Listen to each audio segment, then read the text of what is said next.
यहाँहरूलाई यो नेपाल सम्बन्धको अवसरमा म आफ्नो तर्फबाट पार्टीको तर्फबाट हार्दिक शुभकामना दिन चाहन्छु। र अब खास गरिकन यहाँहरूको बीचमा उभिँदाखेरि यो मुलुकको सामाजिक संरचना, सांस्कृतिक संरचना र राजनीतिक संरचना हेर्दाखेरि आजसम्म लामो समयदेखि नेपालमा चल्दै आएको एकल जातीय केन्द्रीकृत र नियन्त्रित शासन प्रणालीले नेपालमा जुन सामाजिक, सांस्कृतिक, भौगोलिक, धार्मिक, जातीय विविधताहरू रहेको छ, त्यो विविधताहरूलाई सम्बोधन गर्ने, ती विविधताहरूलाई सँगसँगै अगाडि बढ्न दिने र विविधतामा एकता र एकतामा विविधतालाई कायम गरेर मुलुकलाई समृद्ध मुलुक बनाउने कार्यतर्फ राजनीतिक रूपले नेपालमा कहिले पनि यो सोच र यसकालका चिन्तनहरू अगाडि बढ्न दिएन, जसको परिणाम हाम्रा हजारौं वर्षदेखि विकसित हुँदै आएको विभिन्न संस्कृतिहरू, विभिन्न भाषाहरू बिस्तारै बिस्तारै हराउँदै जाने, संस्कृतिहरू पनि बिस्तारै बिस्तारै हराउँदै जाने स्थिति बन्न गएको छ। र विभिन्न आन्दोलनहरूको परिणाम खास गरिकन पछिल्लो पटक सशस्त्र विद्रोह, मधेस विद्रोह, आदिवासी जनजातिका आन्दोलनहरू लगायतका जनआन्दोलनहरूको परिणाम नै मुलुक संघीयता र गणतन्त्र तर्फ अगाडि बढ्न लागेको। अघि म आउँदै गर्दाखेरि मल्लके सुन्दरजीले लामो फेरि जस्तो अगाडि तिर्साइदिनु भएको छ, तिनीलाई पछ्याउँदै पछ्याउँदै म अगाडि बढ्न चाहन्छु। तर त्योभन्दा अगाडि यो नेपाल सम्बन्ध, नेपाल, यो नेवा, यो सबै पर्यायवाची शब्द जसको पहिचान अन्ततोगत यो प्लानेटमा नेपाल भनेर आएको, त्यसको मूल आधार नेपालको मूल आधार भनेको नेपाल सम्बन्धमा पनि एउटा आधार हो। त्यो सम्बन्धलाई प्रयोगमा ल्याउनु पर्दछ। बरु यो विक्रम सम्बन्धलाई छोडिदिए पनि हुन्छ। नेपाल सम्बन्ध र नेपालको सम्बन्ध हो। विक्रम सम्बन्ध विक्रमादित्यको कता कताबाट घुम्दै घुम्दै आइपुग्यो र ईश्वी सम्बन्ध भनेको इन्टरनेसनल संसारभरि मान्ने हो। आफ्नो र संसारभरि काम चल्ने अपनाउने हो। त्यसले गर्दाखेरि यसको मान्यता र प्रयोग राज्यको स्तरबाट हुन आवश्यक छ। र मुलुक जब संहितामा गइसकेपछि उहाँ हाम्रो सहअध्यक्षले पनि व्याख्या गर्नुभयो, मल्लके सुन्दरजीले पनि भन्नुभयो, संहिता भनेकै स्वायत्ता, स्वशासन र जनताको आत्मनिर्णयको अधिकार, प्रदेश र केन्द्रमा साझेदारी हो। तर यहाँ उल्टो गरी व्याख्या गरिदिन्छ। संहिता भनेको सङ्घहरूले, प्रदेशहरूले, जनताहरूले केन्द्रलाई कति अधिकार दिने हो र आफूसँग कति राख्ने हो। संहिताको मर्म त्यो हो। तर यहाँ चाहिँ के छ भन्दाखेरि तीनटा पार्टीका 4-5 जना नेताहरूले संहिता भनेको मेरो गोजीमा रहेको अधिकार हो, सानो सत्ता त्यही 5-6 जनामा निहित रहे जस्तो। पहिला एउटा राजामा सार्वभौम सत्ता थियो, अहिले 4-5 ठुटे राजामा सानो सत्ता रहे जस्तो। अनि यति दिने प्रदेशलाई, यति दिने स्थानीयले, यति दिने जनतालाई, दिनेवाला को? दिने त जनता मात्रै हो।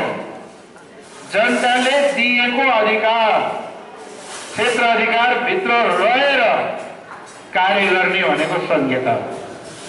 त्यसको महत्त्व त्यो हो। तर यहाँ यति दिने, हामी पनि कस्तो भइदियौँ भने यति देऊ, यतिले पुग्दैन, यति देऊ भन्नुपर्ने। यसको सुरुवात र यसको स्पिरिट नै गलत छ। र संहिताको अभावमा अहिलेको जुन इन्टरनल माइग्रेसन, आन्तरिक जुन माइग्रेसन छ, यसबाट दुईटा समुदाय सबभन्दा बढी प्रभावित हुन्छ।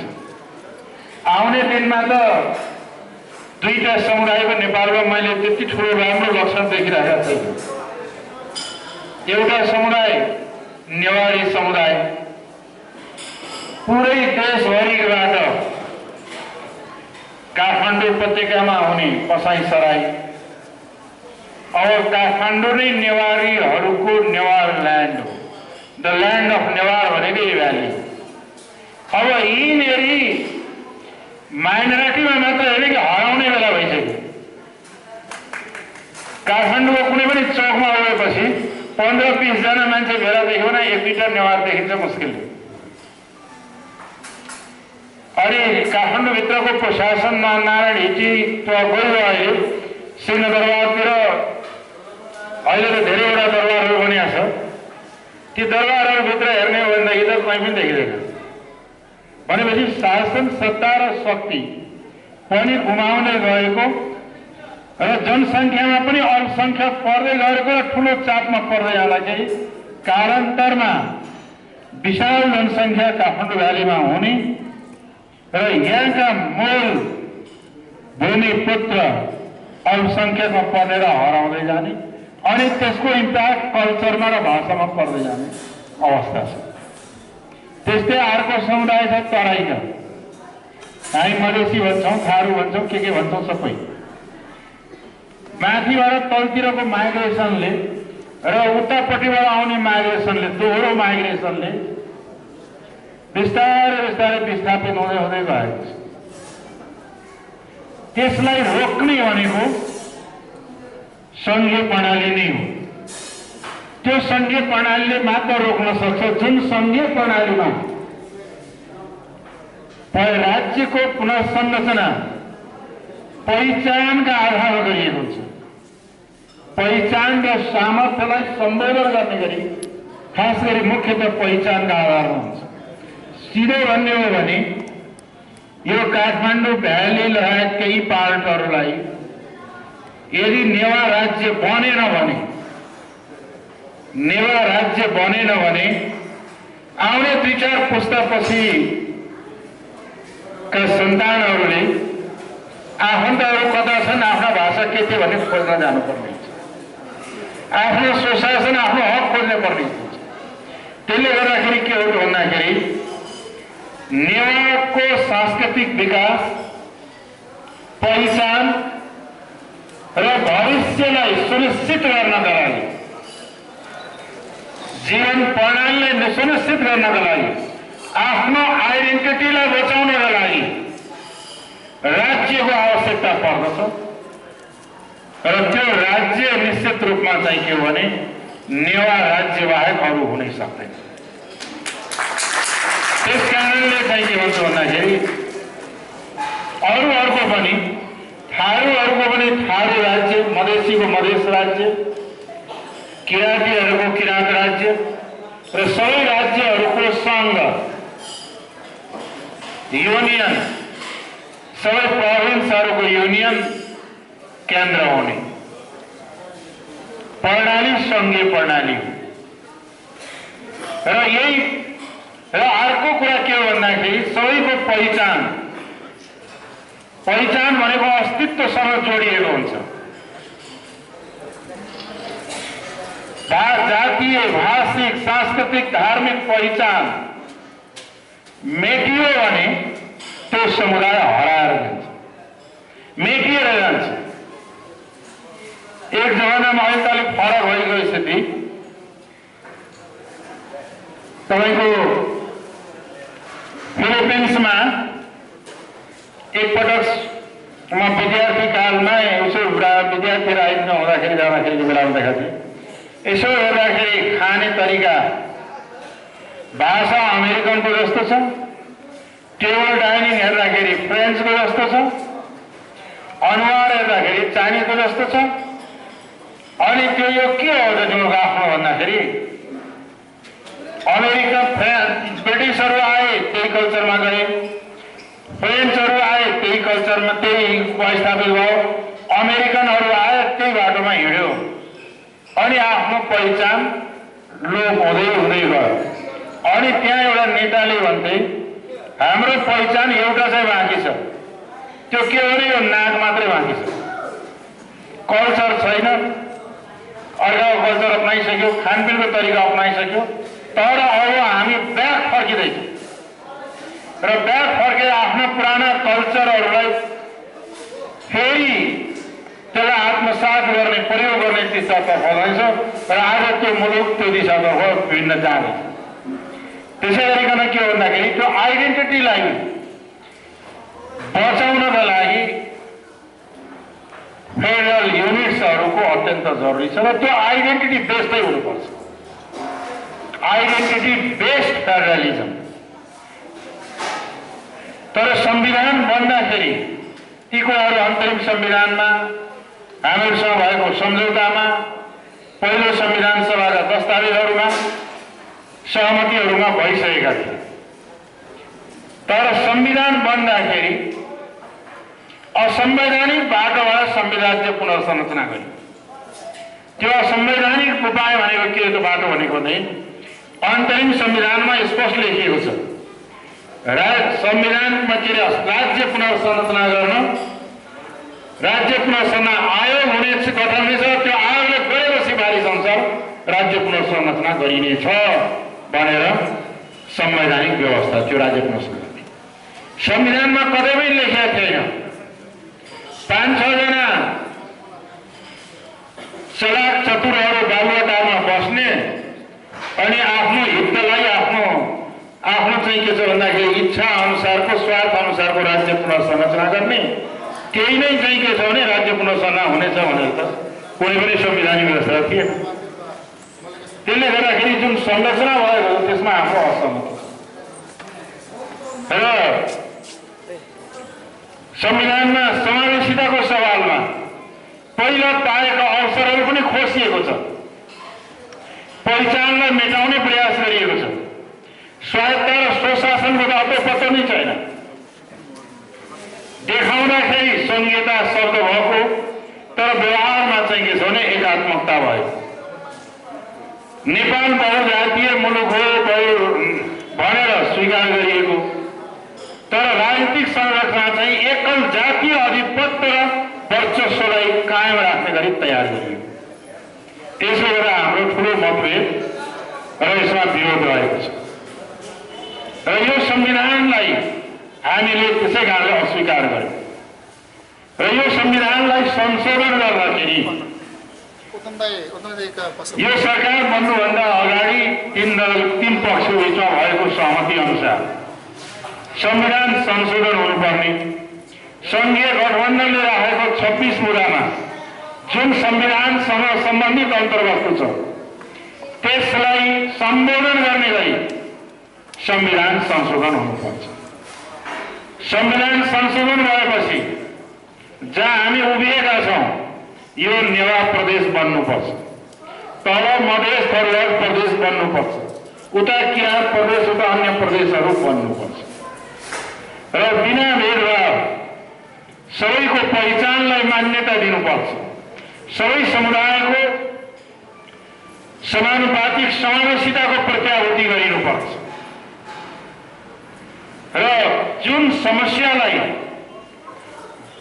हामीले उठाइरहेका छौँ, भलै यो सवाल नेवा क्षेत्रबाट उठेको होस्, चाहे अर्को सवाल मधेसबाट उठेको होस्, चाहे कुनै सवाल खसानबाट उठ्छ, कुनै सवाल किराँतबाट उठेको छ, त्यो क्षेत्र र त्यो जातिको मात्र त्यो सवाल होइन। यी सम्पूर्ण सवालहरू यो मुलुकको राष्ट्रिय सवाल र यसलाई राष्ट्रिय दृष्टिकोणबाट समाधान पनि खोज्नुपर्छ। यसलाई जातीय क्षेत्रीय समस्या भनेर पन्छाउने कार्य भयो भने यो समस्या कहिले समाधान हुँदैन। त्यसले गर्दाखेरि अब हुने संविधानको संशोधन मूलभूत राष्ट्रिय सवालहरू, संघीयतासँग सम्बन्धित सवालहरू, समावेशीकरणसँग सम्बन्धित सवालहरू, पहिचानसँग सम्बन्धित सवालहरू, स्वायत्ता र स्वशासन लगायतका विषयहरूसँग सम्बन्धित रहेका सवालहरू हल गर्ने गरी संशोधन गर्नुपर्दछ। यदि त्यो हल भएन भने यो संशोधनको कुनै अर्थ नबन्छ। तर आज मेरो एकछिन फोनमा प्रधानमन्त्रीसँग कुरा हो। प्रधानमन्त्रीसँग कुरा गर्दा गर्दै बिचमा शेरबहादुरजीलाई फोन दिनुभएको रहेछ उहाँकै ठाउँमा। उहाँहरूले के एउटा कुरा भन्नु भन्दाखेरि बडो खतरा सन्देश मैले आज पाएँ। मैले भनेको थिएँ नि गठबन्धनसँग बसेर सहमतिका आधारमा कुन कुन मुद्दामा के संशोधन गर्ने त्यो सहमतिका आधारमा दर्ता गराउनुपर्छ। प्रधानमन्त्रीले के भने अस्ति नै एकचोटि भेटेका थिए नि गठबन्धनका मान्छेहरूलाई, त्यसैमा पुगिहाल्यो नि, त्यो पुगिहाल्यो, सबै कुरा सुनिहाल्यो। अब म 4टा कुरा दर्ता गराउँछु। अनि शेरबहादुरजीलाई उहाँले फोन दिइहाल्नु, उहाँसँग कुरा गर्नु भनेको। मैले स्पष्ट भने अब तपाईँहरू आन्दोलन पक्षको सहमतिका आधारमा संशोधन गर्ने हो कि वही सुशील कोइरालाको पालामा जबरजस्ती संविधान घोषणा गर्ने अनि जबरजस्ती संशोधन गरेर मुलुकको कुनै पनि समस्या हल नहुने गरी जाने हो, के गर्ने? अब त्यो स्पष्ट हुने बेला भयो। उहाँहरूको इच्छा हेर्दाखेरि सुशील कोइराला ठाउँमा बेलामा जबरजस्ती 3 दलले 2टा प्रावधान संशोधन गरेका थिए। आफैले जबरजस्ती संविधान घोषणा गर्ने अनि 1 सप्ताह नहुँदै जबरजस्ती संशोधन गर्ने। संशोधन कस्तो थियो भने संशोधन हुनुभन्दा अगाडि त्यो निर्वाचन क्षेत्र निर्धारणमा भूगोल र जनसङ्ख्यालाई आधार मानि गर्ने भने संशोधन गरेर के गरे भने जनसङ्ख्या र भूगोलका आधारमा गरे। पहिला भूगोललाई र भन्दा यता पार्ने, जनसङ्ख्या र भन्दा उता पार्ने। अनि त्यस्तो पनि संशोधनले चाहिँ दुनियाँमा सीमान्तकृत समुदायहरूको, बहिष्करणमा पारिएका समुदायहरूको सवाललाई सम्बोधन गर्ने गरी संविधान संशोधन गर्नुपर्दछ। यदि त्यसलाई सम्बोधन गर्ने गरी गरिएन र संशोधनको नाममा मात्र संशोधन गर्ने प्रस्ताव ल्याइयो र हाम्रा सहमति बगैर ल्याइयो भने त्यो हामीलाई स्वीकार्य हुँदैन। र जुन दिन त्यो हाम्रा असहमतिका प्रस्तावहरू, हाम्रा सरकार बाहिरका प्रस्तावहरू भनेको अहिले जस्तो उहाँले सुनाउनु भए अनुसार यो 5वटा पूर्व र पश्चिमका जिल्लालाई विभाजित जिल्ला मान्ने, जब पुरै देशको अहिलेको संविधानै विभाजित छ, यो 5वटा जिल्ला मात्रै विभाजित छ र त्यसलाई सङ्घीय आयोग बनाउने अरे अनि त्यो सङ्घीय आयोगले हर 10 वर्षमा आफ्नो रिपोर्ट देला। हाम्रो माग सङ्घीय आयोग होइन, सङ्घीय आयोग स्वीकार्य हुँदैन। कुनै पनि आन्दोलनकारीले सङ्घीय आयोग मागै राखेको छैन। त्यो सङ्घीय आयोगको किन चाहियो भन्दाखेरि त्यो आयोग बनाएर अनि टालटुल गरेर अनि त्यसलाई समाप्त पारिदिने त्यो मुद्दालाई। सङ्घीयता पहिलो प्राथमिकताको मुद्दा हो।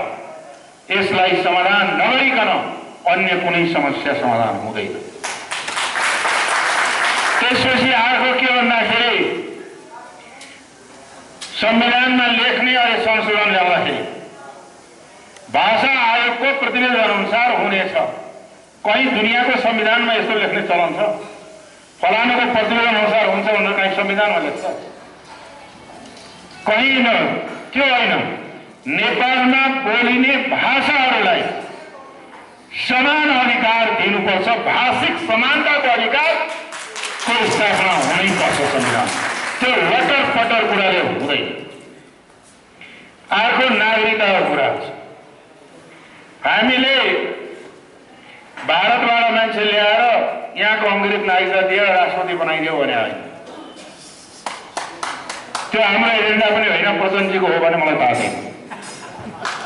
हाम्रो एजेन्डा के हो भन्दाखेरि नेपाली नागरिक र उनका सन्तानहरू नागरिकताबाट वञ्चित हुनु हुँदैन। वैवाहिक रूपले कारणबाट बढे प्राप्त गर्ने नागरिकता कुनै पनि देशको नागरिकले नेपाली नागरिकसँग या चलनचल्तीको भाषा भनिरहेको छ, महिलाले नेपाली पुरुषसँग विवाह गर्दा नेपालमा आउँदा आफ्ना देश परिवार त्यागेर हाम्रो परिवारमा इन्टिग्रेसन भइसकेपछि त्यो कहाँबाट विदेशी रहन्छ? हाम्रो सरकारको विषय त्यो हो। र नागरिकतामा तेस्रो कुरा पनि छ जो यहाँ लुकाउन खोजिएको छ। नागरिकता दिने कुरामा महिला र पुरुषको बीचमा भेदभाव रहनु हुँदैन। त्यसको अन्त्य हुनुपर्छ भने हामी जुन अधिकार पुरुषले प्राप्त गर्छ सोही अधिकार महिलाले किन प्राप्त नगर्ने? यो 21औं शताब्दीमा आमाले मेरो छोराछोरी हो, मेरो नामबाट नागरिकता दियो भन्दा दिनुपर्छ। नागरिकताको कलममा पिताको नाम लेख्दाखेरि आमाको नाम लेखे पनि हुन्छ, बरु पिताको खाली ठाउँ छोडिदिए पनि हुन्छ। आमा त स्योर हो नि त, आमा त आमै हो, जन्म दिने आमा हो। अब बुवाको त के हो कसो हो भन्न सकिन्छ। तर चाहिँ के आमालाई चाहिँ के छ भन्दाखेरि समाजमा अधिकार नदिने यस्तो पनि कहीँ हुन्छ। त्यसले गर्दा यी हाम्रा सरकारका विषयहरू हो। त्यो प्रावधान त उहाँहरूले पहिलेदेखि नै संविधानमा बनाएको हो। यही लागू गर्छौँ हामी भनेर ल्यायो भने हामीले त्यो अहिलेको भन्दा त्यो अलिकति छ, तर त्यो सबै थोक होइन, त्यहाँ पनि त्रुटि छ। अनि अरू के गर्ने? यही 4टा कुरा गर्ने भने यतिकै संशोधन हो भने, यही 4टा प्रस्ताव ल्याउने हो भने त्यो प्रस्ताव हाम्रो सङ्गठनलाई, हाम्रो पार्टीलाई मान्य हुनै सक्दैन र हाम्रा सहमति दिएर हाम्रो चाहिँ के छ भन्दाखेरि सरकारका विषयहरू, राष्ट्रिय समस्याहरूलाई हल गर्नको लागि संविधान संशोधन गर्ने हो। संविधान संशोधनको नाममा संशोधन गर्ने नाटक त उहिले भइसक्यो। त्यो नाटकले केही फरक पारेन। अब पनि त्यस्तो नाटकहरू नगर भने र फेरि पनि नाटकै गर्न लागेको छ। आज दर्ता गराउने थिए अरे शेरबहादुरजी पोखरा जाने भएर नगराएको भनेपछि के हो त भन्दाखेरि फेरि पनि यहाँका आदिवासीहरूसँग, मधेसीहरूसँग, नेवारहरूसँग या थारूसँग या खससँग लगायत दलितसँग, शिल्पी समुदाय सबैसँग चाहिँ के छ भने फेरि धोका हुने स्थिति आउँदैछ। फेरि धोका दिने, भ्रममा पार्ने स्थिति ल्याउँदैछ। तर अब जनता धेरै जागिसके, जागरुक भइसकेको छ। सधैँ एकचोटि भ्रममा झुक्याउला, दुईचोटि झुक्याउला, 10 चोटि झुक्याउला, तर सधैँ झुक्याइराखेर त चल्दैन नि। झुक्याएर जनता सोझा साझा छन् पनि, जनता सिधा साझा छन्। र यो नेताहरू चाहिँ के छ भन्दाखेरि सत्ताधारीहरू बाँसा जस्ता चतुर चलाक छन्। त्यो चलाकीले नै हरेक काम हरेक कार्य गर्न प्रयास गर्दैछन्। तर यो हावा आएर यो संविधानको संशोधन चलाकी तरिकाले र मुद्दालाई सम्बोधन नहुने गरी भयो भने त्यो संशोधनको कुनै अर्थ हुँदैन, कुनै अर्थ हुँदैन। र त्यो प्रयासमा भने त्यसको प्रतिकार र त्यसको विरोध गरिन्छ र फेरि जनआन्दोलन अगाडि बढ्छ, फेरि जनसङ्घर्ष अगाडि बढ्छ। अब जनसङ्घर्ष सबै ठाउँबाट बढ्नुपर्दछ। काठमाडौँमा, काठमाडौँ भ्याली नेवाहरूको ल्यान्ड हो, यहाँ यो भूमि हो। यसमा यसको स्वायत्ता स्वशासन र यसको चाहिँ के छ एउटा राज्यको रूपमा, प्रदेशको रूपमा स्थापना गर्नका लागि नेवा समुदायहरू अगाडि बढ्नै पर्छ। अर्काले गरिदिने होइन, आफै अगाडि बढ्नुपर्छ। आफै अगाडि बढ्यो भने स्वायत्ता, प्रादेशिक स्वायत्ता सुशासन हुन्छ। आउने जेनेरेसनले स्वायत्ता र सुशासन प्राप्त गरिसकेपछि आर्थिक समृद्धि र आफ्ना भाषिक सांस्कृतिक पहिचानलाई अगाडि बढाउँदै अगाडि बढ्छ। त्यसले गर्दाखेरि के हो भन्दाखेरि यो जसरी हामीले पहिला राणालाई अन्त्य गर्न, शासन अन्त्य गर्न आन्दोलन गर्यौं, निरङ्कुश पञ्चायत व्यवस्थालाई अन्त्य गर्न आन्दोलन गर्यौं, एकात्मक र केन्द्रीकृत शासन प्रणालीको अन्त्यका लागि आन्दोलन गर्यौं। सबै आन्दोलन हामीले सफल पार्यौं। अब एकपटक स्वायत्ता सुशासन र पहिचानका लागि, विभेदलाई अन्त्य गर्नका लागि एकपटक अरू लडाईँ गर्नु परेको छ। अब यो लडाईँ आफ्नै लडाईँ हो। र यो चाहिँ के हो भने यो आन्दोलन भनेको कस्तो छ भन्दाखेरि हामी तराईमा त्यत्रो भीषण लडाईँ लड्यो भने फाइनल गोल त काठमाडौँबाटै हुँदो रहेछ। अब यहाँहरूले गोल हान्ने तयारी गर्नुपर्छ र तलबाट हामी लड्दै आउँछौँ, माथि पूर्वबाट पनि आउला, पश्चिमबाट पनि आउला, तर अन्तिम निर्णय यो मुलुकमा परिवर्तन गर्ने तब सम्भव भएको छ जब यहाँहरू सडकमा उत्रिनु भएको छ, त्यति बेला सफल भएको छ। त्यो आन्दोलन सफल भएको छैन। अलिकति ढिलो, अलिकति बिस्तारै बिस्तारै उत्रिने एउटा चाहिँ विशेषता रहेको छ यहाँको। अलिक ढिलो ढिलो, अलिक बिस्तारै बिस्तारै, अलिक पछि पछि हेर्दै जाउँ भनेर। तर अब त पानी त नाकैसम्म आइपुगेको छ। अब बिस्तारै गर्ने हो भने डुब्ने बेर छैन।